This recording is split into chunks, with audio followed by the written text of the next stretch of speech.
If you're so smart, translate this. The millionaire mocked the poor delivery girl and then froze. Before we begin, tell us in the comments which city you're watching from. And don't forget to rate the story from 0 to 10 at the end. Enjoy the story.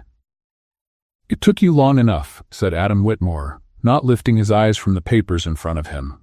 With all due respect, sir, it was a 25-minute ride from the restaurant to this building.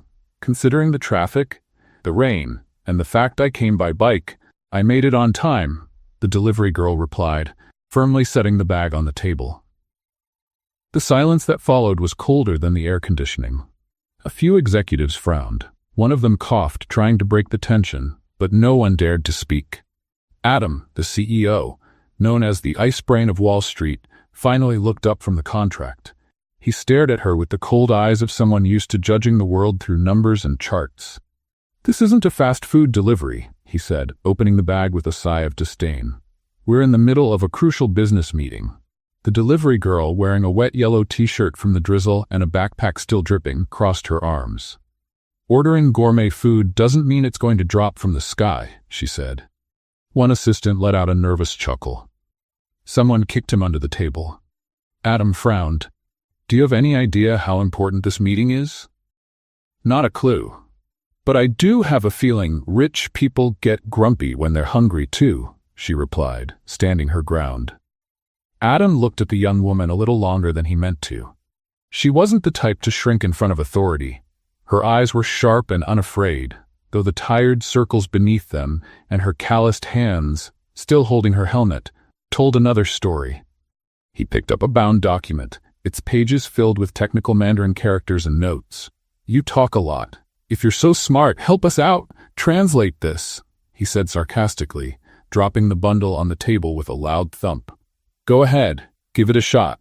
Everyone turned to her. Some were curious, others clearly amused. She blinked, took a deep breath, and instead of backing off, stepped forward. "May I take a look?" Adam pushed the document toward her, still surprised she dared to meet his eyes like that. She flipped open the first page. "Read in silence for a few seconds." The directors exchanged looks, hiding smiles. One of them whispered, "She'll give up in 3 seconds." But she turned to page 2. Then page 3. She pursed her lips, pointed to a section with her finger. "There's a mistake here," she said without looking up. "This character doesn't belong in a legal context, it's a business term. And this clause, it says Party A takes on Party B's liabilities without formal consent. That's insane." The room froze. "Excuse me?" one of the lawyers murmured. She flipped 2 more pages as if browsing a menu before ordering. "This contract's a trap. If you sign it as is, Whitmore Enterprises takes on the debt of a Chinese subsidiary, one that's very much in the red." Adam leaned forward. "You can read Mandarin?" "A little. Better than my Italian," she answered simply. The tension broke like a glass shattering on marble. One of the directors stood up quickly, pulling the contract to double-check what she had pointed out. Another was already typing away on his laptop, researching the companies mentioned. Adam said nothing. He just stared at her. She closed the document and slid it back across the table. "The food's still hot. The sauce is packed separately from the pasta, just like you asked." "What's your name?" Adam asked quietly. April Johnson. But today I'm just the delivery girl, and I delivered what you asked for." She picked up her backpack, turned on her heels, and walked out without waiting for a response. The door closed, and silence settled again. Adam was still staring at the empty spot on the table. One of the directors, still stunned, said, "If she's right, she just saved us." Adam exhaled, one of the rare times he had nothing to say. Then, like waking from a trance, he murmured, "Find out everything about her." The alarm clock went off at 5:20 a.m. It was a soft, old-fashioned ring, the kind that seemed to respect the sleep of someone who didn't really want to wake up, but still always did its job. April Johnson slowly opened her eyes. Before even sitting up, she reached over to turn off the alarm. Not because she felt rested, but because she'd already been awake for a few minutes, as usual. It was always like this. Her body awake before her mind full before her first cup of coffee. Carefully, she got up from the mattress in the corner of the room, making sure not to make any noise, and walked over to her mother's bed.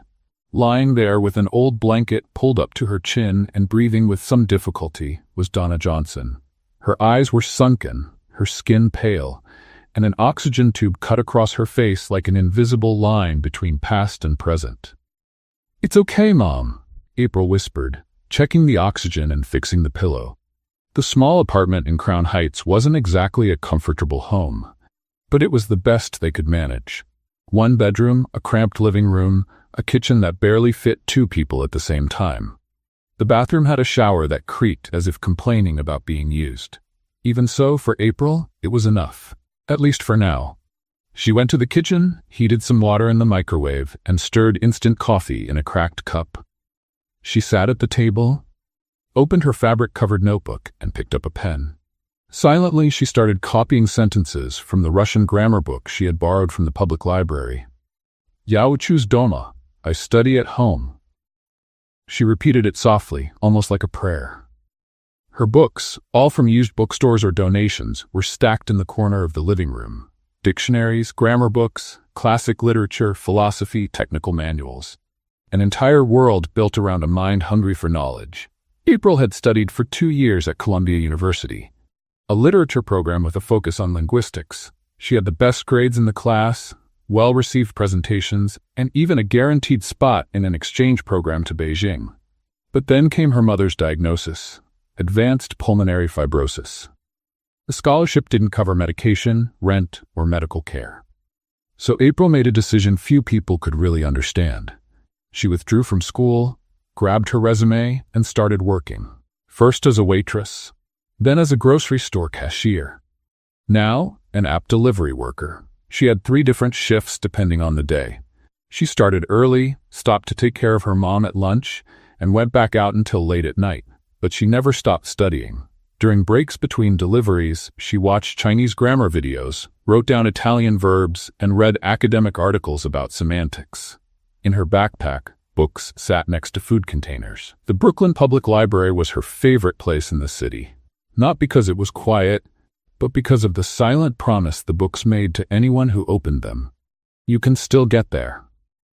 That day, after caring for her mom, April headed out for another night shift. She was tired, as always, but determined. The light rain beat down on the streets, and the wind seemed to mock her cheap raincoat. As she pedaled, she couldn't stop thinking about what had happened hours before. The meeting room scene, the CEO's look, the contract in Mandarin, the way everyone stared at her like she had pulled a rabbit out of a hat. She didn't regret it. She wasn't sorry, but she wasn't under any illusions. She knew that moment wouldn't change her life. Not in that world, not among those people in suits. They would see her as an oddity, a distraction, a delivery girl who speaks languages. Nothing more. She had seen it happen before. A girl in her French class once said, "You should be a comedian. How did someone from your neighborhood learn 3 languages?" April had laughed, on the outside, but inside she recorded the comment like someone noting an unsolved crime. She was invisible, and when she was seen, it was with surprise or disdain. She cut off the thought there. She needed to focus. She was almost at another luxury building downtown. She checked the order number, went up to the 22nd floor with the bag carefully held in her arms, and rang the bell. A blonde woman answered, distracted by her phone. "You're late," she said, grabbing the bag without looking at April's face. "Good evening to you too," April replied, turning to leave. But before she reached the elevator, she heard the voice. "Wait, you're that girl? From Whitmore?" April turned slowly. "Depends on what you heard." "I heard you saved $1 million deal speaking Chinese." The woman let out a disbelieving laugh. "Seriously, you're just a delivery worker?" "I am, and I speak Chinese, and French, and Italian, and a little Russian." "Wow, someone here is wasting their time." April just gave a small smile and stepped into the elevator. But when she got downstairs, she found something unexpected. A man in a dark blue suit, jacket wet from the drizzle, leaning against the post by the building entrance. He held a broken umbrella and wore the expression of someone who didn't know why he was there. She recognized him immediately. "Is this stalking?" she asked, wiping her face with her jacket sleeve. "Adam Whitmore." The same man who had once challenged her to translate the contract. The same one who stayed silent while she explained it clause by clause. And now there he was, standing like a character out of place. It's not stalking, it's curiosity. Curiosity? She laughed. So now I'm some kind of surprise knowledge delivery? He took a step forward. He looked unsettled. You're brilliant, that's all, and you shouldn't be out riding your bike at 11 at night with a backpack full of yakisoba. And you shouldn't be standing on a ledge like you're in a soap opera. She walked past him and got on her bike. But before pedaling off, she turned back. Don't offer me charity, Adam Whitmore. I know what it looks like when a millionaire tries to make up for guilt with kindness. I'm not a project. He didn't move. I'm not offering charity, he said. I'm offering a challenge. She raised an eyebrow. What kind of challenge? You'll find out soon. April shook her head in disbelief and disappeared into the dark streets. Adam stood there on the curb, realizing that for the first time in a long while, he had met someone who really threw him off balance. And he liked it. At Whitmore Enterprises, time was measured in contracts, mergers, and meetings timed with military precision. His assistants knew better than to knock twice, knew that every second lost could mean millions, and that showing emotion was practically a workplace violation. Laugh? Adam didn't laugh. At most, he made a low sound in his throat when something struck him as vaguely ironic. Even that was rare. The morning after the encounter with April, he showed up to the office earlier than usual. He wore a flawless black suit as always, and his footsteps echoed across the marble floor like a metronome. Logan, his personal assistant, an efficient, tense young man who seemed powered by caffeine and Excel spreadsheets, was waiting by the private elevator holding a folder. Good morning, Mr. Whitmore.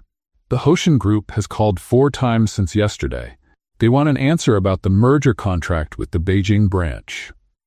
They're still pushing, even after the intervention? Adam raised an eyebrow. Yes, sir. They suspect some kind of external interference. They're asking for the name of the Chinese consultant who found the error. Adam held the elevator and looked at Logan intently. And? Do we have her name? April Johnson, 25, lives in Crown Heights, former Columbia student, dropped out in 2020, works for 3 different delivery apps. No criminal record, no complaints, no registered debt.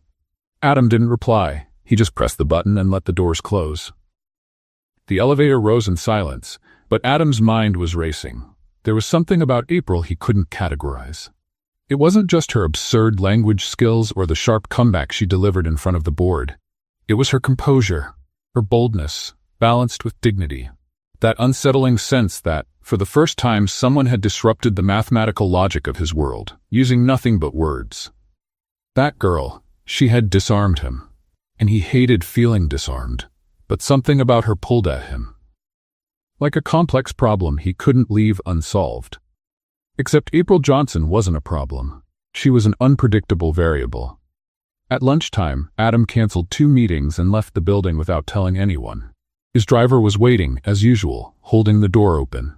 Crown Heights, he said, without looking at his assistant.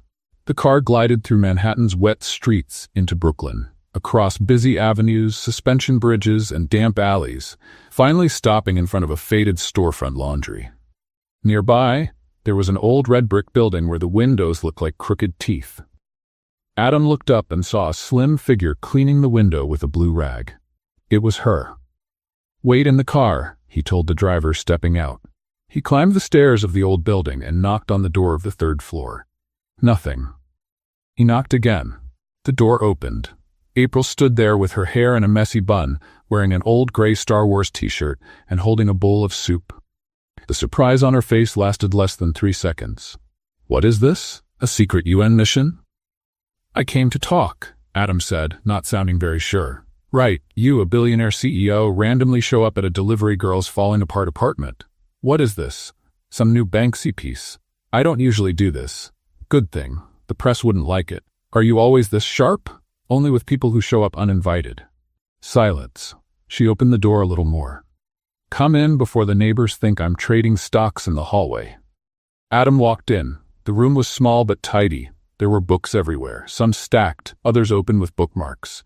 A couch with a faded throw blanket, a nearly dead plant sitting on the shelf, and the smell of soup. Real soup, made with time and necessity. I thought you lived alone, he said when he saw the photo on the wall. April, still a teenager, next to a smiling woman. My mom, she's in the bedroom resting, April said more quietly. We try to keep up appearances, as much as we can. Adam sat on the edge of the couch, looking as out of place as a CEO dropped into a reality show. You're different. That's what people say when they don't know where to place me. I came because you threw me off, and that hardly ever happens. April crossed her arms. Wait, is this some kind of apology attempt? Not exactly. Then what is it? A proposal. She laughed, a sincere, almost musical laugh. You want to hire me? No. So you want to turn me into some kind of inspiring story for a Forbes article? Also no. She stepped a little closer, narrowing her eyes. Then explain it to me, Adam. What do you want from me?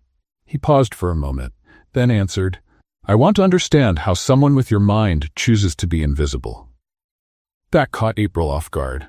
She bit her lip, looked away, and then replied with a calmness sharper than a shout. Because society already decided people like me are meant to stay behind the scenes, but knowing that doesn't mean I accept it. Adam looked at her, for the first time without arrogance, without the mask. And do you accept it? I survive, I study, and I wait. Silence. Wait for what? A chance, or an opening, or a typo in destiny. Adam smiled, a small, timid smile, but a real one. I could be that typo. She took a step forward. Maybe you are. He stood up. Can I invite you to a meeting? A real one. Just you and me. Coffee. A contract. A conversation. April thought for a few seconds. You can, but under one condition. What is it? You have to take the subway, alone, and get lost at least once. Adam frowned. Why? Because that's the only way you'll understand what it's to live in the real world. He hesitated, then nodded. Deal. April held out her hand. It'll be fun watching you try to use a Metro card. He shook her hand. And for the first time in many years, Adam Whitmore laughed. Not a polite laugh, not small talk, a real laugh. Adam Whitmore arrived at the subway station at 8 a.m., rush hour in New York. Wearing a dark, tailored Italian suit and holding a single-ride ticket like it was an ancient artifact, he looked around as if he'd been dropped into a social experiment. He tried to go through the turnstile with the card facing the wrong way. First try, nothing. Second, still nothing. On the third try, an impatient woman behind him said, "Flip the card, Wall Street." He flipped it. It worked. 30 minutes later, Adam was climbing the steps of the Brooklyn Public Library where he had scheduled the informal meeting with April. She was waiting for him on the steps, notebook on her lap and a cup of coffee in hand. She wore worn-out jeans, a faded hoodie, and had her hair tied up with a pencil. When she saw him, she smiled with her mouth but teased him with her eyes. "You're sweating. Did you get robbed or just take the wrong train?" "Almost got swallowed by a saxophone player in the car," Adam said, adjusting his tie with wounded pride. "But I think I survived." "Congrats." She stood up. First lesson of the day. The real world has heat, noise, and cranky people. Getting through it is a free MBA. They went inside the library and picked a table in the back, between tall bookshelves and a wall outlet that only worked if you wiggled the cord just right. Adam opened a folder. "I looked over some information about you." "Already sounds creepy," April interrupted, sipping more coffee. "I mean, your academic record, your presentations at Columbia, your translation work. You're brilliant, April." She looked at him seriously. "Brilliant doesn't pay rent or medicine or food." "I know. That's why I'm here to offer something more than coffee and compliments." She studied him closely. "I'm listening." Adam took a breath. "I want to create a department of applied linguistics at Whitmore Enterprises. A cultural innovation unit. The idea is to prepare materials, contracts, and international projects with multilingual, context-trained professionals. You'd be the lead." April blinked. 3 seconds of silence. "Is this real?" "Completely, with competitive salary, office, team, resources, creative freedom." She looked at the ceiling, then at the table, then back at him. "Are you trying to buy my conscience?" "I'm trying to invest in your talent." April didn't answer right away. She picked up her notebook, scribbled something in the margin, and sighed. "I don't know if I want to go back to the top floor. Not after seeing how they treat the people below." "You wouldn't be going back as a delivery worker. You'd be going as a founder, director, leader. Even so, they'll look at me strangely." "And what do you usually do when people look at you like that?" "I run with the wind and leave them in the dust." Adam smiled. Do you accept? Not yet. I'll think about it. I need to talk with my mother, my books, and my intuition. They get a vote. Fair enough. They stood up together. Before leaving, Adam hesitated. Would you mind if I came with you on a delivery? She raised her eyebrows. You, in a tie, climbing stairs with yakisoba? I want to see what you see from down there. She crossed her arms, thinking. All right, but don't complain if the elevator is broken. Deal. That afternoon, Adam swapped his blazer for a borrowed sweatshirt and a ridiculously crooked cap. April almost took a photo just to have proof. Do you know how to ride a bike? No. Then you get the backpack. The first building was an apartment complex in Williamsburg. 3 floors. No elevator. The customer came down in pajamas, took the food without saying thank you, and went back up without a word. This is the basic level, April said. You deliver, you smile, and you get ignored. Training complete. At the second address, a woman complained the soda didn't have ice. I'm the delivery person, not the maker of clouds, April answered, politely sarcastic. Adam was quietly amused. This was another world. But it was at the third stop that everything changed. An elderly woman opened the door with trembling hands. The apartment smelled of incense and mint. She smiled when she saw April, my little language angel. Mrs. Maribel, it's good to see you. Here's your chicken with rice. You know I only order this because you always bring it with a smile. The others just drop it at my door. Don't say that. There are plenty of good people out there. The woman turned to Adam. And you? Her boyfriend? Adam cleared his throat. No, a coworker. Too well dressed to be a delivery guy. But I like your eyes. Eyes of someone who's cried in secret. Adam had no answer. Thank you, April. You always make my day better. They left the building in silence. April pushed her bike slowly. Adam walked beside her. She calls you her language angel? She does, but I'm not. You make people's days better, April. Even for those who don't notice. I just deliver food. You deliver more than that. You deliver presents. April glanced at him. You're being too sentimental for a CEO. And you're too sentimental for a rebel. She laughed. Then we're even. By the end of the day, Adam was exhausted. His shoulders ached, his feet tingled. But he didn't want to leave. He felt he had discovered a new world. A world where numbers didn't explain everything. And April, this invisible girl who changed things without making noise. She was the bridge between those two worlds. The next morning, April showed up at Whitmore Enterprises, unannounced. She wore a simple blazer, jeans, and sneakers, hair tied back with a pen as always. She walked in, past the front desk with a temporary badge, and went up to the 47th floor. When the elevator doors opened, all the executives looked at her like they were seeing a UFO. She walked straight to Adam's office. He stood up, surprised. April? I thought about what you said. And I accept, but with 3 conditions. Which ones? A fair salary, real autonomy, and an office with a view. Adam smiled. Facing east or toward the sunset. Doesn't matter, as long as they don't put me in the basement again. He held out his hand. Welcome back to the top. She shook it firmly. Only if it's to change the rules of the game. And at that moment, without anyone realizing it, April stopped being invisible. And quietly became the most important piece on that board. April Johnson's first day as director of the new Applied Linguistics Division at Whitmore Enterprises felt like something out of a corporate comedy, the kind where no one really knows who's in charge, but everyone pretends to. By 8:45 a.m., she was already seated in her new office, with a view of the East River. The chair was too soft, the desk too big. The coffee, though, was as weak as anywhere else in the city. She wore a second-hand black blazer, worn but polished shoes, and a bracelet her mother had made with colorful beads. On the desk, 3 pens, a notepad, and a nearly empty water bottle. In her head, a flood of thoughts. At the door, Logan appeared, Adam's nervous assistant, standing like he'd swallowed an entire code of conduct. Miss Johnson? Good morning. Here's your schedule. You have a video conference with the contracts department at 10 a.m. and a meeting with the tech team at 11:30. They also suggested you review the file on the M&S imports proposal, which is supposed to arrive today for negotiation. Adam asked that you keep a close eye on everything. April raised an eyebrow. M&S imports? Isn't that the Asian conglomerate that tried to trick you last year with a hidden clause? Logan looked surprised.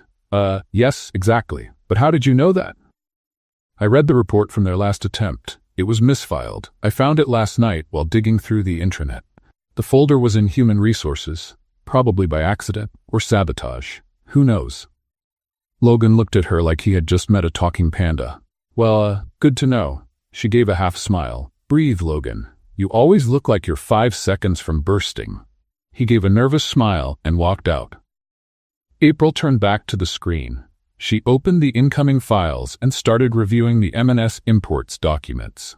They were in simplified Mandarin, with some terms mixed in from business Cantonese, clearly done to make automatic translation difficult.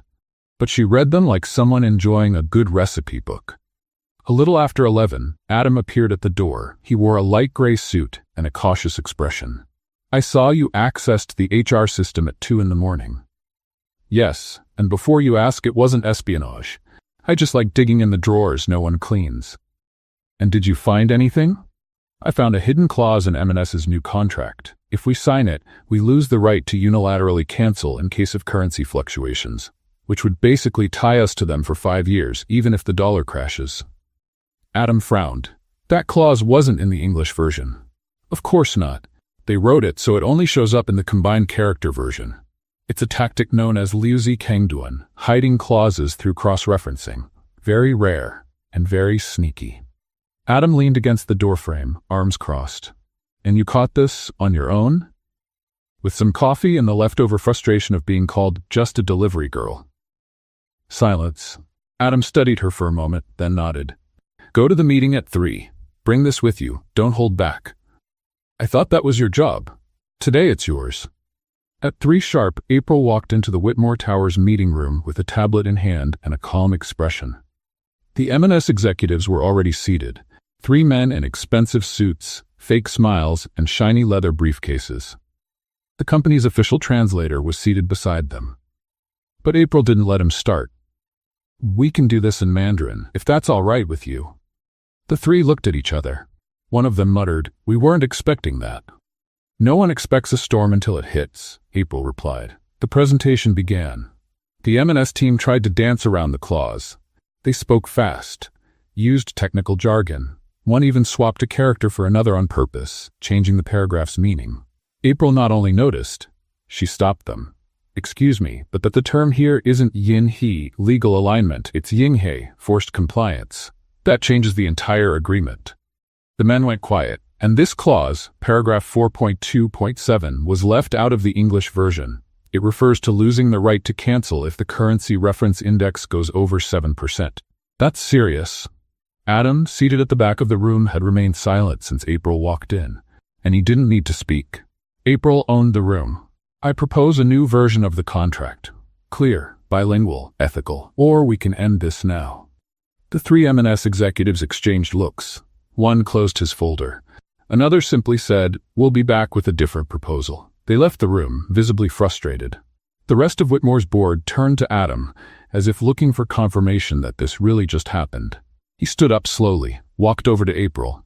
You shut them down, with 1 sentence and 2 paragraphs.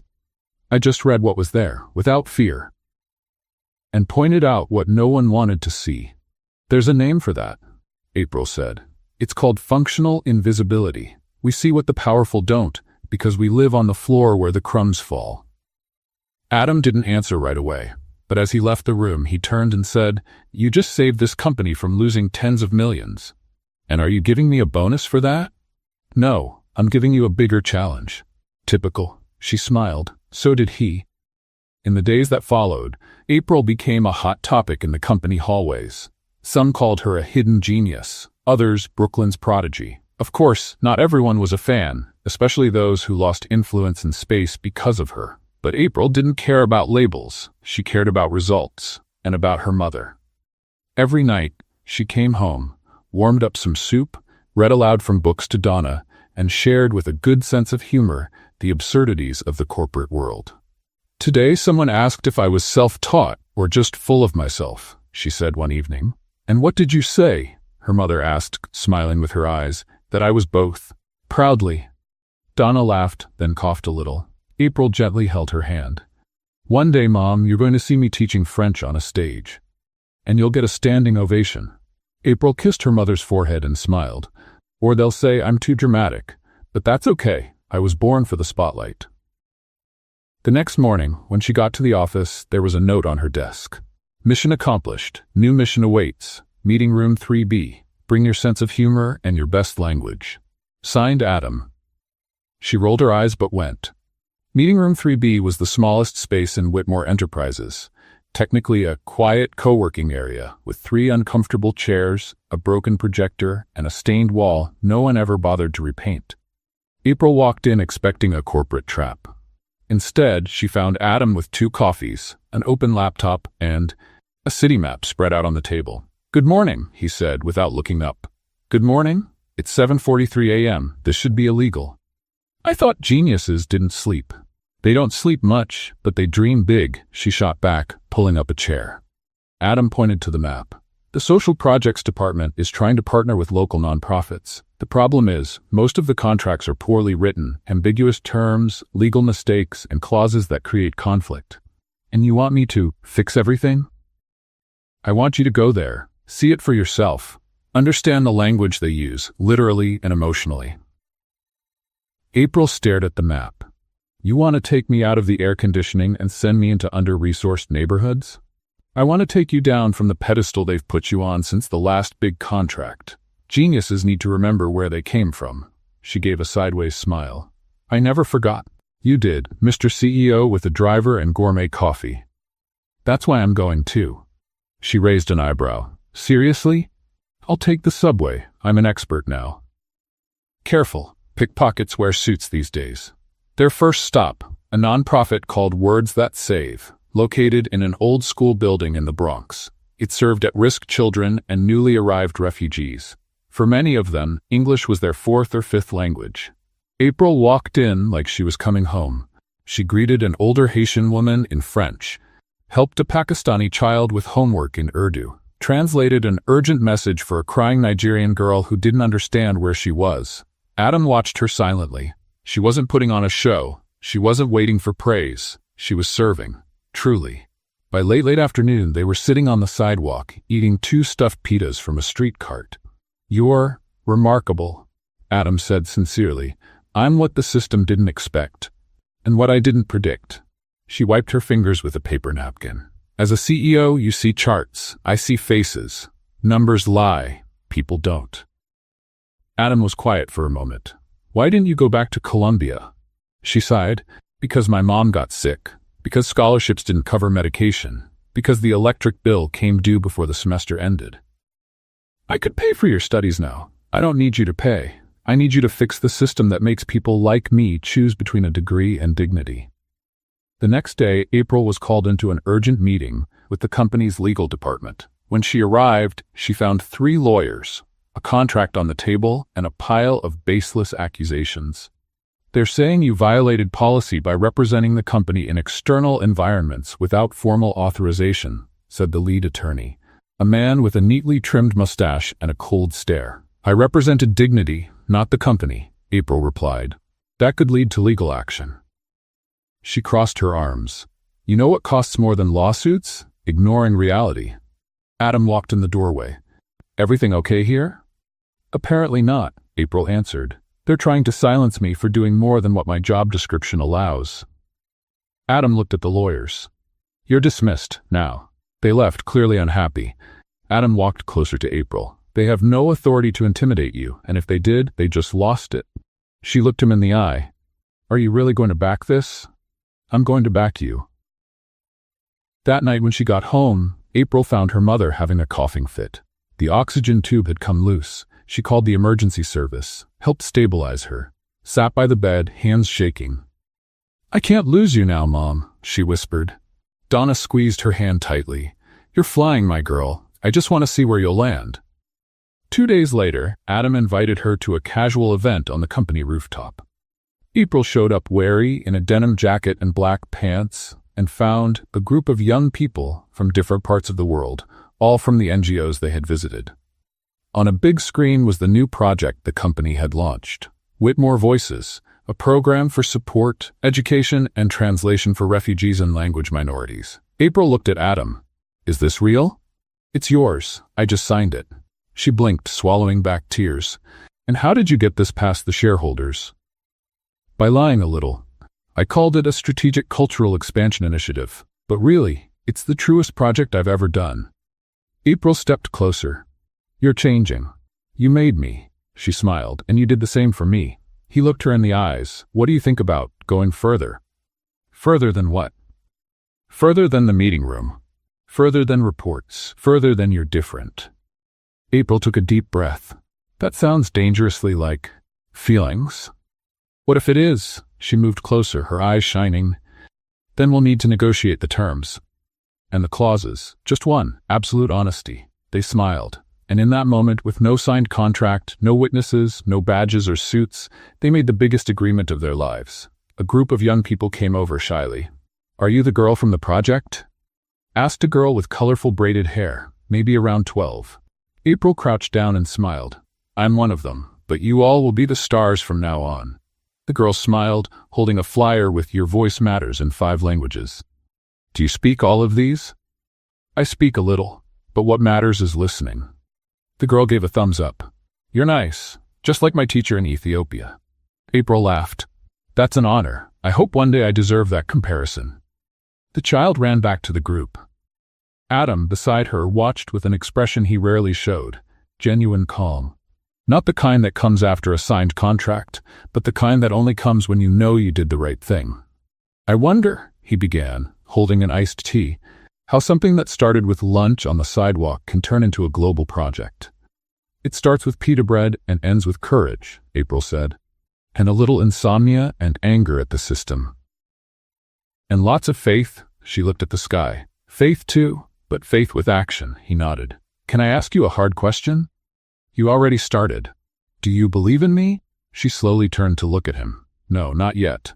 Adam seemed hit by those words but didn't back away. Fair, and what do I need to do to change that? Stop doing things for show and start doing them for purpose. And will you know the difference? April gave a small smile. I always know. Later, when they returned to the company building, the two of them got stuck in the elevator because of an electrical failure. They spent 37 minutes with alarms, emergency calls, and awkward silence. This is new, Adam said. Stuck here with you. No network, no reports, no one to save. Do you always try to save someone? I've always tried to save myself, to be honest. April leaned against the wall of the elevator, arms crossed.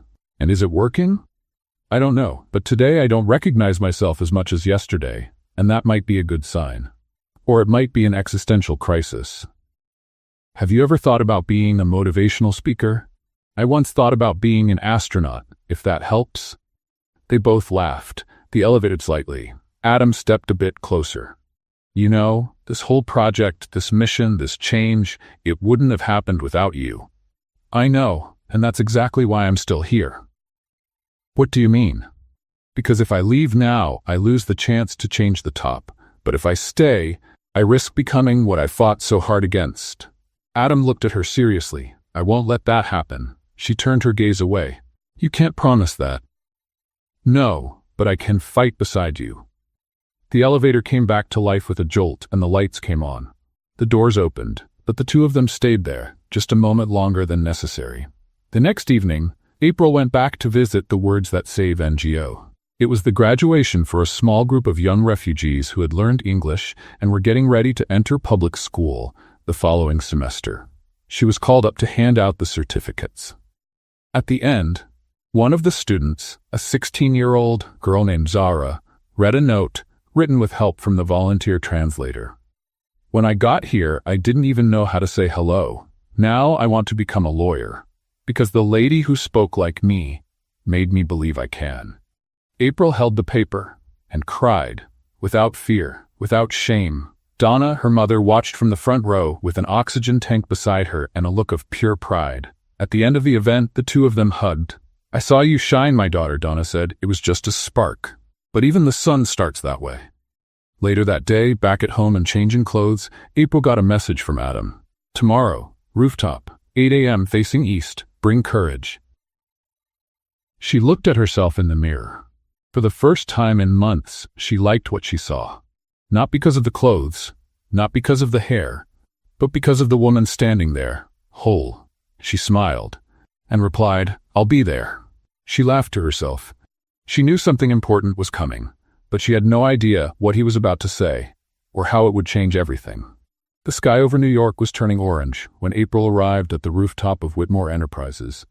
It was cold but pleasant, the kind of morning that felt like it wanted to whisper good news to anyone who'd listen. She wore a beige coat tied at the waist and worn-out boots that had survived more than 60 miles of biking around the city.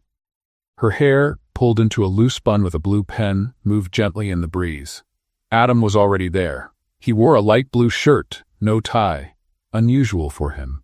He was alone, leaning on the glass railing, watching the traffic below like he was trying to decode a hidden language. On a small round table, 2 cups, jasmine tea, and a brown folder with the company's seal. April approached slowly, cautious like a stray cat near fresh food. "Good morning. I hope this surprise invite doesn't involve corporate bungee jumping." "Not this time," Adam smiled, "though I did consider hiring a jazz band just for effect." She sat down. "All right, you win for dramatic build-up. Now let's hear it." Adam slid the folder toward her. "Read it." April opened it. Inside was a 2-page contract, straightforward, no fine print, no legal traps. She read it silently, eyes scanning every line with the focus of a magnifying glass. Then she looked up. "You're kidding me, right? I've never been more serious." "This is an offer to become the company's vice president of social innovation?" "Exactly. This is insane." "I agree. I'm young. I don't have a degree. I'm not part of the corporate circle." "That's exactly why I want you." She ran a hand through her hair. "Vice President Adam? Isn't it too soon? You think in ways no one here does. You read where others skim. You translate what others overlook. And most important, you feel. And you teach others to feel too. That's not a title. That's a minefield. And you're the only one who can walk through it without blowing it up." April let out a dry laugh. "What if it all goes wrong? Then it's on me." She looked out at the view. "You know this won't go over well, right? Of course, the shareholders will call me crazy, the executives will roll their eyes, and the press will say I fell for a delivery girl and gave her a title." She looked him in the eyes, serious. "And did you fall for me?"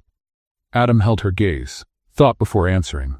"I'm learning to admire, deeply. As for falling, maybe I'm on my way, but if I am, I want to do it right." April looked away. "This changes everything. Or starts everything." She closed the folder. "I need time." "You have until the end of the week. That's generous. I pretend to be fair when I want to look human. And you want to look human with me? I want to be human with you." April smiled. "You're starting to learn the right words. But you still miss the tone." He laughed, and for the first time in a long while, he looked at ease. That afternoon, April went home with her head spinning. Donna was in the living room watching a Venezuelan soap opera with auto-generated English subtitles. "Lam." April began taking off her coat. "I can tell. You've got that look, like someone just made you a scandalous offer." "It's not scandalous, but it's risky." "What is it?" April sat down and told her everything. The offer, the VP title, the board's likely reaction, the risk. Donna listened silently. When April finished, she simply said, "Take it." "Just like that?" "Sweetheart, you've spent your whole life waiting for a crack in the door. Now it's open. Walk through it with both feet before they shut it again. And if they tear me down, then you rebuild, but at least you won't blame yourself for hiding." April took a deep breath, and in that moment, she decided. 2 days later, she showed up at Adam's office with an envelope in her hands. He saw her come in and stood up. "Already? You gave me until the end of the week. But I'm impatient." She held out the envelope. "This is my answer." He opened it. Inside was a single sheet of paper with one handwritten sentence. "I accept, but just so we're clear, I'm still a deliverer of essence." Adam smiled. "Is that supposed to be poetic?" "It's a warning. I haven't changed. I've just expanded." He held out his hand. She shook it. The news about the new vice president sent shockwaves through Whitmore Enterprises. Business websites called it the boldest HR move of the decade. Society columns speculated about a secret romance. Financial analysts questioned Adam's sanity, but none of them knew what was really happening inside. April stepped into the role with ease. Meetings flowed more naturally, social projects became central, young talent found their voice, and the company's culture started to shift, slowly but clearly. Some called her an outlier, others a miracle. Adam knew she was both and more. One evening, after a charity event, the two of them found themselves alone on the balcony. They were dressed in formal wear, but there was something unguarded about both of them. "Cold?" he asked. "No. I've got too much going on inside to feel the weather outside." "Thinking about running?" "Thinking maybe I jumped into a sea I don't even know how to swim in." Adam looked at her. "If you start sinking, I'll jump in after you. And if I pull you down with me, then we go down together. But at least we tried." April smiled. "That sounds dangerously romantic. I wouldn't do that. Not yet, not while you're still building wings. What if I'm already flying? Then teach me." They looked at each other for a long moment, but there was no kiss. Not yet. It was too soon for that, but too late to go back. And so, with one signature and a leap into the unknown, April Johnson, former delivery worker, daughter of a retired nurse, self-taught language lover, became one of the most unexpected leaders in New York's corporate world. But the biggest revolution was still to come, and it would come from where no one expected. April Johnson's appointment as Vice President of Social Innovation at Whitmore Enterprises seemed, at first, like a bold and inspiring move. But within a week, it became fuel for a behind-the-scenes fire. Meetings were interrupted by sideways glances. Executives whispered in the hallways like they were trading secrets. Reports started showing up late. Strategic meeting invites just happened to miss the new VP. April noticed everything. She'd already lived through the poisonous silence of social exclusion, in classrooms, diners, and hospital lines with her mother. That look that says you don't belong was all too familiar. Except now, it wore a Hermes tie. "Feel the tension?" whispered Logan as she crossed the executive floor. "Yeah, feels like someone let a political onion rot into the carpet." "They're nervous, April. No one thought you'd last beyond 2 lattes and a LinkedIn post. Now that you're actually changing things, the games have started. I've played this game before. Back where I grew up, we called it silent humiliation." Logan hesitated, then leaned in closer. "If you need an informant, I'm in. I like a little danger, and they don't pay me nearly enough to pretend I'm neutral." April laughed. "Is this our first corporate resistance alliance? If it is, I want a code name. Something like Operation Yakisoba." She tried to stay serious, but ended up laughing for real. The next morning, a meeting with Whitmore's external investors had been scheduled. Adam couldn't attend. He was away at an international forum. That left April to lead the presentation. She arrived early, well-prepared, with graphs, data, and a carefully written pitch. The room was filled with men in suits and 2 women, one clearly bored, the other looking at April like she was a confused intern. During the presentation, she was interrupted 3 times. The first, they questioned her formal experience in management. The second, they implied that social results might just be an inefficient trend. The third, they chuckled when she mentioned a project developed in partnership with a nonprofit in an underserved neighborhood. April took a deep breath. She didn't lose her composure. "I understand that my presence here makes some people uncomfortable," she said firmly. "I didn't come from Harvard. I don't have an MBA from Switzerland, but I know the ground you've never walked on, and that's where this company needs vision, silence. And more than that, innovation isn't about preserving the status quo. It's about breaking patterns that only benefit the ones already seated at the table. And I built my own chair." The woman who had looked bored finally raised her eyes and smiled. A subtle smile, but real. After the meeting, April walked out with steady steps. She still felt the weight of their judgment, but carried something stronger: conviction. Hours later, Logan showed up in her office with a folded piece of paper. "Fresh information. I just heard it in the break room. One of the directors, Mr. Martell, is trying to organize a motion to limit your authority over social initiatives. They're coordinating by email but using code names to make it harder to track." "Code names?" "Exactly. You're the variation. Adam is the misstep." "How creative. Want me to hack it?" "No. Let them waste energy scheming. Meanwhile, we deliver results." But April knew this was just the beginning. The next day, something unexpected happened. As she was leaving the company, she was approached by a short woman with neatly cropped white hair and a dark green dress. "April Johnson?" "Yes." I'm Sylvia Norrington, director of the Urban Life Foundation. I read about you in the city paper. We need to talk."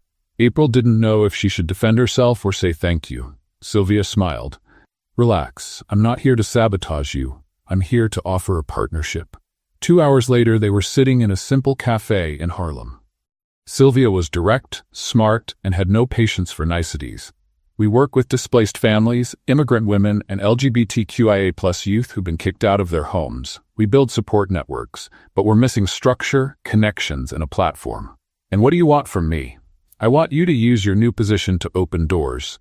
We have the impact. You have the access." April thought for a moment. "I'm in, but with one condition." "Which one?" "No decorative charity. If Whitmore uses our image, the change has to be real." Sylvia extended her hand. "We have a deal." When April got back to the office, she was excited.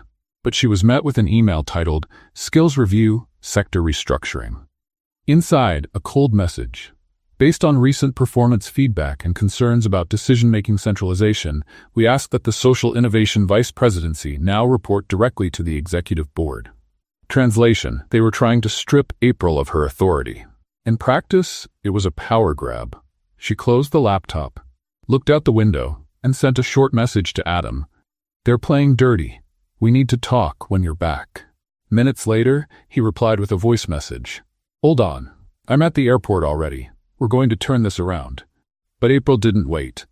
The next morning, she called an emergency meeting with the project leaders, partner directors, and 3 representatives from NGOs that had received company funding in recent months. The room was packed. "I know I'm not the traditional leadership profile here, but I'm not here to please investors. I'm here to make change. If they try to cut this bridge, the city loses." She showed data, videos, testimonials, social impact metrics. In the end, they gave her a standing ovation. That was when Martel walked in. Silence. He looked uneasy. "May I speak?" he asked, trying to sound calm. "Go ahead," April replied. "This is all nice, but the real world requires balance. Our company has to think about profit. Profit without conscience is just theft in a suit," she shot back. Some people laughed. Martel swallowed hard and left. Hours later, Adam came into April's office. "I saw the video of the meeting. It was already circulating before I landed. You shut Martel down with one sentence and an infographic. And yet, he's still here." "Not for long. I just came from the board, and I brought you a present." He handed her an envelope. She opened it. It was an official letter from the board, reversing the limitation on her role and confirming her full authority as vice president. April smiled. "We won the first battle, and now, we build without asking permission." That night, Adam walked her to the subway. No armored cars, just 2 tired, happy people in a city that crushed them in different ways, and now had brought them to the same platform. "Did you notice?" he said. "What?" "We're becoming an example. There are people out there starting to believe because you're at the top. That's dangerous. That's necessary." She looked at him sideways. "Are you still in transit? About what I feel? About all of this?" Adam took a deep breath. "I think I'm already at my destination. I just don't know if you'll be waiting for me at the exit." She smiled. Anyone who's walked in the dark knows the value of the light. A light rain was falling over Brooklyn when April got off the subway that Saturday morning. It was supposed to be her day off, at least in theory, but someone like her couldn't just stay home when there were people who needed help. With her earbuds in and a folder of documents in her backpack, she walked toward a small building with peeling paint and foggy glass windows. That's where Mrs. Graciela lived, a 68-year-old immigrant from Ecuador who sold empanadas in the park and, for the past 2 weeks, had been facing eviction over a lease she barely understood because it was written in legal English full of hidden clauses. "It's like I signed without even knowing," the woman had said the last time they met. April looked into the case on her own. She discovered that the building's new owner was a real estate investment fund that bought old properties and pushed out vulnerable tenants by exploiting loopholes in their leases. Graciela had until today, 2 p.m., to appear before a judge in small claims court. It was 1:27 p.m. April walked into the courthouse with a racing heart and wet shoes. The courtroom was full. Graciela, hunched in a corner, held a plastic folder with crumpled papers and a crucifix in her hands. "I'm here," April whispered, sitting down beside her. "They have a lawyer." "I don't. I'm going to lose." "Not with us here." "Us?" April looked around. She was the only one who'd come. But that didn't matter. "I brought a dictionary, a few laws, and a little courage. That'll have to be enough." At 1:58 p.m., the case was called. The attorney for the real estate group was young, well-dressed, and carried a thick folder of documents. "Your Honor, this is a straightforward contractual matter. The tenant, by signing the agreement, waived the automatic renewal clause. We're simply enforcing what was agreed upon." April stood up. "Your Honor, with your permission, I'd like to speak on behalf of Mrs. Graciela." The judge, a gray-haired man with an experienced look, raised an eyebrow. "Are you an attorney?" "No, I'm vice president at Whitmore Enterprises and a specialist in multilingual contracts. I've personally reviewed this document, and there are serious issues." The opposing attorney chuckled softly. "This isn't a press conference." "Nor is it a circus," April replied, "but the lease in question contains vague language and was provided only in English, although the tenant primarily speaks Spanish. The key clause is printed in small font with technical terms that were never explained. That goes against the basic principle of good faith in contracts." The judge raised an eyebrow. "Do you have evidence?" April pulled a file from her backpack, stapled pages marked with yellow highlighter, along with a copy of the lease full of notes. "Here it is. I compared it with the city's standard lease template and prior rulings in similar cases. This document is written in a way that confuses, not clarifies." The room went quiet. Even the opposing lawyer seemed thrown off. "In addition," April continued, "we have testimony from neighbors and a transcript of the conversation where the agent said, 'Just sign, it doesn't change anything.' Graciela had no assistance, no translation. That's not signing, that's a trap." The judge reviewed the documents. He spent 5 minutes flipping through them carefully. Then he let out a long breath. "I agree there are inconsistencies in the contract and signs of bad faith in how it was handled. The eviction is suspended. The tenant will remain in the apartment until a new hearing is held, this time with legal support." Graciela covered her mouth, overwhelmed. The attorney closed her folder, clearly upset. April hugged the older woman. "You're not going anywhere today," Graciela cried. "Gracias, gracias, mi angel." April smiled. "I just translated what was already screaming in silence." When they left the courthouse, April didn't expect to see camera flashes, but they were there. Some reporter had been tipped off, maybe even by someone from the real estate group trying to expose the activist VP from Whitmore. But the effect was the opposite. The image of April holding the documents and hugging the elderly woman went viral within hours. "Whitmore VP challenges eviction and wins in court with facts and empathy," read the day's most shared headline. Comments spread across social media. "This woman is what every CEO should be. She didn't climb to the top, she brought the top to the people. If courage were a job title, she'd already be president." Adam, who was in a meeting at the time, got a phone alert. When he opened it, he saw the photo. He sat quietly for a few seconds, then smiled. Later that same day, April was called in for a private meeting at the company's headquarters. When she arrived, she found Adam in the conference room with 3 board members and the communications team. "You okay?" he asked, still holding his phone. "I'm good. Tired, but good." "This blew up," said one of the communications directors. "We've got international media asking to interview you." "I just helped a woman who couldn't understand her lease. And by doing that, you made headlines," Adam added. April sighed. "You know what's the craziest part? It's not seeing myself in the newspapers. It's that, for the first time, I wasn't afraid to speak up, or to be heard." A respectful silence fell over the room. Adam stood up and looked her in the eyes. "You did what no one else here had the courage to do, and you did it without needing permission." "Reality doesn't wait for a badge to hurt," she replied. "Effective today," Adam declared, "every Whitmore division handling real estate or social contracts will undergo a language review, and you will be the overall supervisor." "That's a lot," April said, her eyes wide. "It's only the beginning." On her way home, April received an unexpected call. "Hello? Is this April Johnson? This is Judge Martha Ellis from the Civic Court. I just wanted to say, congratulations. Not for winning, but for how you handled the case. You reminded all of us why justice exists." April held the phone for a moment, her eyes misting. "Thank you, Your Honor." "Keep it up. Make noise wisely." At home, Donna was watching TV when April walked in. "I've seen it," her mother said without looking away. "They're calling you the lawyer without a degree." "I prefer justice interpreter," Donna laughed, and with a lot more style. Later that night, Adam sent a message. "Do you still think you don't belong here?" April replied, "I'm not sure I belong, but I know I'm needed." He answered with one word, "Exactly." She smiled, and in that smile there was a new certainty. She didn't need a title to have power. She was already powerful because she knew exactly how to use it. The following week was a whirlwind. After the hearing with Mrs. Graciela and the public reaction, April Johnson became the face of a change no one expected. Least of all her. She was everywhere. Interviews, thank you emails, invitations to events she would once have been shut out of because of her address. Columbia University even reached out again, offering an institutional reconnection with retroactive honors. But inside her, something was growing heavy. The exposure, the expectations, the loneliness of decision-making, the fear of losing herself in it all.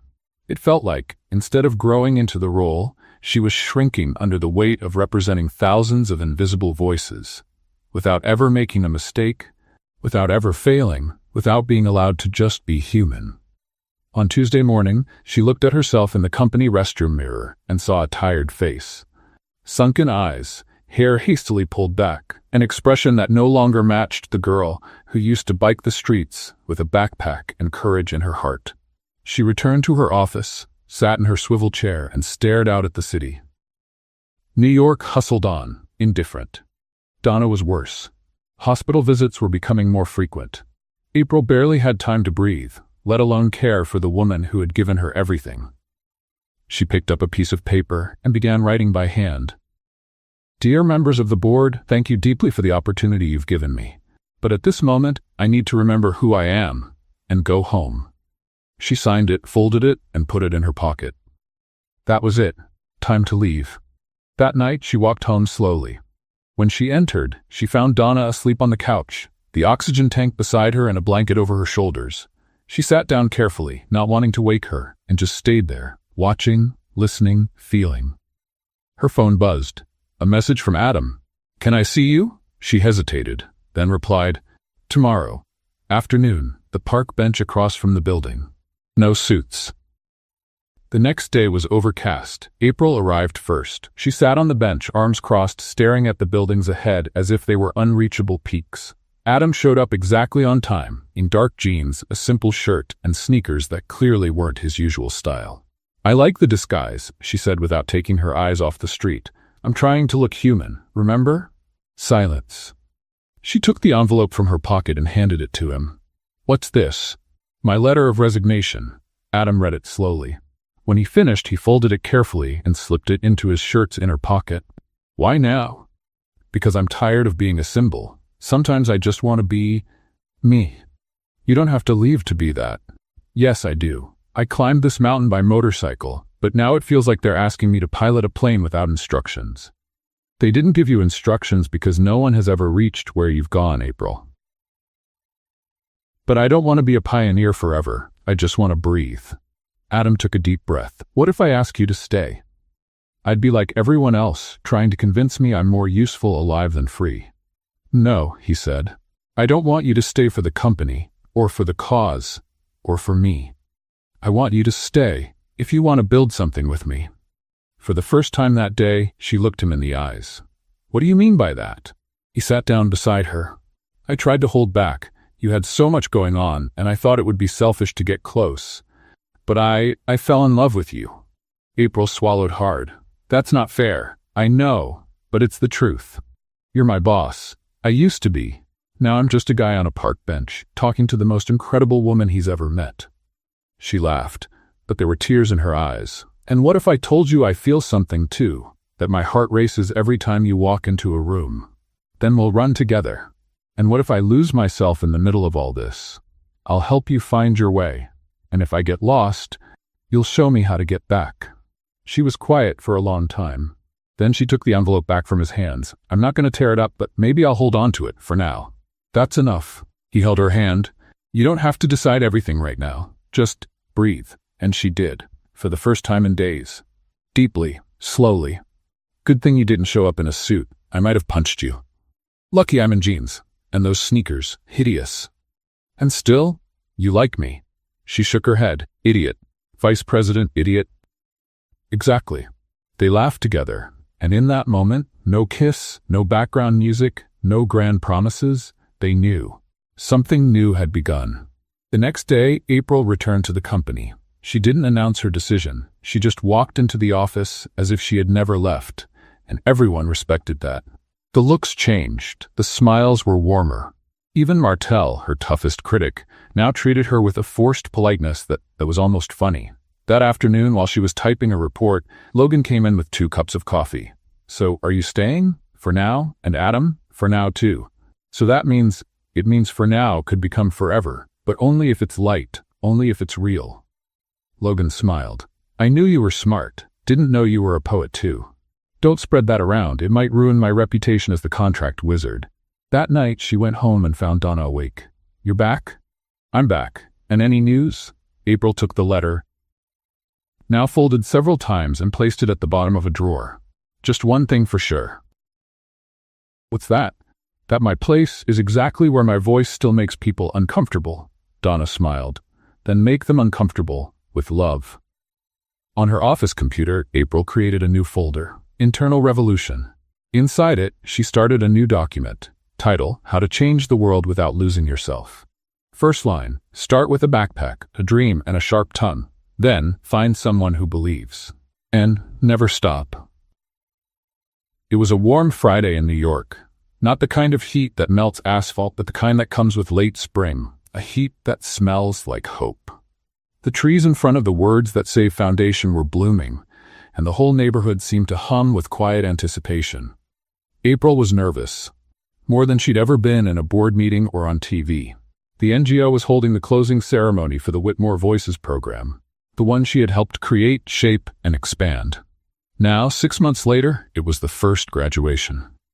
In the audience, mothers with colorful headscarves, fathers holding up cell phones to film, young people in simple clothes but with shining eyes. There were volunteer translators, posters in many languages, and a mural with flags from the countries represented: Haiti, Syria, Mexico, Ukraine, Nigeria, Bangladesh, Colombia.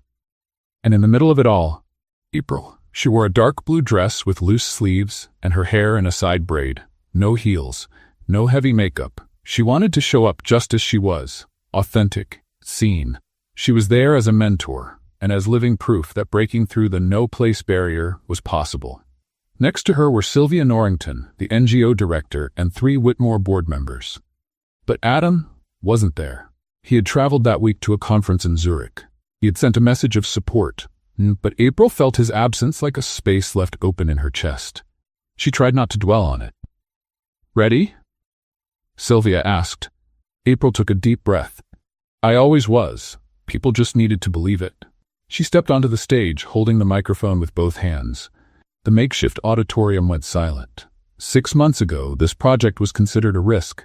People said it was too much philanthropy, that young people from the margins don't want to learn languages, or that refugees don't have time to study. She looked at the graduates. Today, you proved them wrong. You didn't just learn, you're teaching. One student, 17 years old, shouted, "You made us believe." She smiled. "And you gave me a reason to stay." Just then, the back door opened. Quietly, without drawing attention, Adam walked in. He wore a dark blazer and a white shirt. No tie, intense gaze, relaxed posture. He held an envelope in his hand. He stopped near the wall at the back of the room and simply watched. April continued. My story may not be a typical one. I was a delivery worker. I was invisible. I was underestimated. But today, standing here with all of you proves that even the top can learn to speak with a different accent. Applause broke out. People were crying. A woman stood up and said, April, you're the voice we never had. She closed her eyes for a second, took a breath, and said, and now I want to introduce one of the people who made all this possible. A man who, despite seeming arrogant and terrible at showing emotions, had the courage to take a risk and to change. Ladies and gentlemen, Please welcome Adam Whitmore." The entire room turned to the back. Adam slowly walked down the center aisle. He nodded at a few people. He stepped up onto the stage without looking directly at April, not until the very last second. When their eyes met, time seemed to stop. He held the envelope tightly. "Good afternoon," he began, his voice calm and steady. "I didn't come here today as a CEO. I came as someone who learned from this woman beside me, and from all of you. In the corporate world, we're trained to look at numbers, predict trends, hit targets, but none of that prepared me to meet a soul like April Johnson's." April swallowed hard. Her eyes welled up. Adam went on. "She taught me that intelligence doesn't come with a zip code, that talent doesn't wear a suit, and that empathy might just be the most revolutionary policy of all." He opened the envelope. "And that's why, today, I officially announce the creation of the April Johnson Institute for Social Linguistics. Yes, it will be part of Whitmore Enterprises, but it will have full independence. And April will be its founder, president, and project leader." The room erupted in applause, cheers, and whistles. April covered her mouth with her hand. The tears came freely. Adam turned to her. "And if you accept, I want you to be not just the heart of this project, but its guiding light, the example you already are for so many people." She couldn't speak for a few seconds. Then she picked up the microphone. "I accept." The roar from the crowd echoed against the walls. April and Adam hugged. A long, quiet hug, full of meaning. She whispered in his ear, "That was a movie-worthy comeback, and the leading lady deserves a happy ending. We're not done yet. Then let's write the rest together." After the event, out in the courtyard of the nonprofit, with kids running around, pictures being taken, and families celebrating, Adam and April sat off to the side. "You know what's the craziest part?" she said. "I used to think my biggest fear was failing, but I think it was being seen. And now? Now, I see myself too." He held her hand. "There's something I haven't done yet." "What's that?" "This." And then he kissed her. A gentle, quiet, honest kiss. No audience. No cameras, no script, just a kiss between two people who came from different worlds, but ended up in the same place. In the days that followed, the story of the April Johnson Institute went viral. TV shows, speaking invitations, international interest, record-breaking donations. But April stayed the same. She still took the subway. She still visited Mrs. Graciela. She still brought her mom soup on Wednesdays. Only now she had a foundation and a partner. Adam, in turn, stepped down as CEO a few months later, as he had already planned. He was ready for a new chapter, one with more humanity and more connection. At his final company meeting, he gave a simple speech. "They say love makes leaders weak. But if that's true, then I hope we're all weak, because only with love can we build something that truly matters." One night, at home, Donna looked at a photo of her daughter on the nonprofit's wall and smiled. "You became everything I never dreamed of saying, but always knew you were." April kissed her on the forehead. "I'm still your daughter. I just have more paperwork to sign now." Donna laughed. "And you kissed a CEO." "Oh, Mom, I saw it on TV." They both burst out laughing. On the wall of the new institute, a phrase engraved in golden metal: "Languages build bridges, but love is what crosses them." Signed, April Johnson. The day began gray in New York. Not the kind of sky you'd hope for on a wedding day. But April Johnson was happy. Happy in a way that had nothing to do with the color of the sky, or the brightness of the sun, or the weather forecast. It was a peaceful kind of happiness, grounded like roots. The kind that comes from finally knowing everything makes sense. She was in a room at the Words That Save Foundation, where the wedding would take place.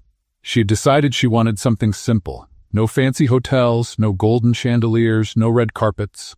She wanted to get married where love had first turned into purpose. She wore a white dress with short sleeves, a V-neck, and hand-embroidered lace made by immigrant mothers who had been part of the project. On her feet, white sneakers. In her hair, wildflowers. There was no heavy makeup, no expensive jewelry, but her eyes had never shone brighter. Donna, her mother, sat in a nearby armchair. She wore light blue with a modest scarf and a wide smile on her face. "You ready, sweetheart?" April looked at her through the mirror. "Since the day he threw that Mandarin contract in my lap." Romantic. For us, it was. Across town, Adam was adjusting his collar in front of the mirror. He wore a dark blue suit, burgundy tie, polished shoes, and a flower in his lapel picked by April. He was nervous. Logan, now promoted to director of the April Johnson Institute, walked in with 2 cups of coffee. "You've got 3 minutes to run if that's what you're thinking. I'm not." "So you're ready?" For the first time, yes. Logan stepped closer. "Never thought I'd see you like this. Human, relaxed, smiling for no reason. April does that. She doesn't just change contracts, she changes people." "And you became people?" Adam laughed. "I think so. I'm even breathing better." The ceremony started at 11 a.m. In the Foundation's garden, there were wooden chairs with simple cushions, colorful napkins, flower arrangements chosen by the kids, and live music, violin and accordion. Among the guests were young graduates, moms from social projects, activists, Whitmore staff, nonprofit workers, and people who had crossed paths with April and Adam along the way. When April walked down the makeshift aisle, everyone stood. But it was Adam who nearly lost his breath. April walked confidently, alone, because no one needed to give her away. She was already whole. When she reached the altar, the 2 of them locked eyes for a long moment, like someone finishing a book and realizing they want to read it all over again. The officiant, a kind man with a Colombian accent, began. "Today we're not just celebrating a wedding. We're celebrating a choice of 2 people who came from different worlds but chose to walk forward in the same one." April held Adam's hands. "I thought about writing elaborate vows," she said. "But the love I feel for you doesn't fit into big words. It fits in the simple things, like waking up and remembering you exist, like knowing that even when I stumble, you'll laugh first, then help me up." Everyone chuckled. Adam spoke next. "I came from silence, from numbers, from perfection. But you shook up my order, you tore through my logic, and you built poetry in the middle of my structure. I don't want to understand you. I want to walk beside you until all the translations run out, and only pure love remains." Donna wiped tears, Logan too. Even Sylvia pretended to rub her eyes. "I now pronounce you life partners," said the officiant. "And if you'd like to seal it with a kiss, that's up to you." They kissed, gently, deeply, truly. The reception was outdoors, with food prepared by women from the project. There was yakisoba, empanadas, falafel, tacos, jollof rice, a true UN of flavors. The music ranged from Faro to jazz, salsa, bolero, even K-pop. April danced barefoot. Adam followed, missing steps, stumbling, happy. They couldn't stop laughing. Later in the day, they sat alone on the Foundation's front steps. "So now we're officially," Adam began, "crazy, married. I prefer partners in crime." He held her hand. "Ready for the next chapter?" "What's that?" "Travel. We'll take a month. No work, just us. You, me, and maybe a dictionary if you can't help yourself." "I'm in. But on one condition." "What's that?" "That we spend at least one night in a place where no one knows who we are, where no one says there's the vice president or that's the CEO turned activist." "So what will they say? There go 2 crazy people in love." Adam smiled. "Deal." In the months that followed, the April Johnson Institute expanded to 3 cities. Over 2,000 young people were directly impacted. Universities started referencing the model. Companies began reviewing contracts with the help of social linguists. Even the UN invited April to speak at a conference on language and inclusion. But she hadn't changed. She still took the subway, still answered messages from students, still laughed out loud, still wore a blue pen in her hair. And Adam? He learned how to cook pasta, and to listen without fixing. He learned to wait for answers and to understand silence. One night, lying on the couch with her head in his lap, April asked, "Do you still think our worlds are different?" "I think our worlds collided and made a new one." "Does it have a name?" "Love." "That's cheesy, but you smiled." "I did." On the wall of their home, a mural of photos and a sign that reads, "Here, we speak the language of courage," with a heart-shaped accent. What did you think of Adam and April's story? Share your thoughts in the comments. Rate this story from 0 to 10. What's your score? Subscribe to the channel and click the bell so you don't miss any of our stories. And take a moment to watch more moving stories by clicking here on the end screen.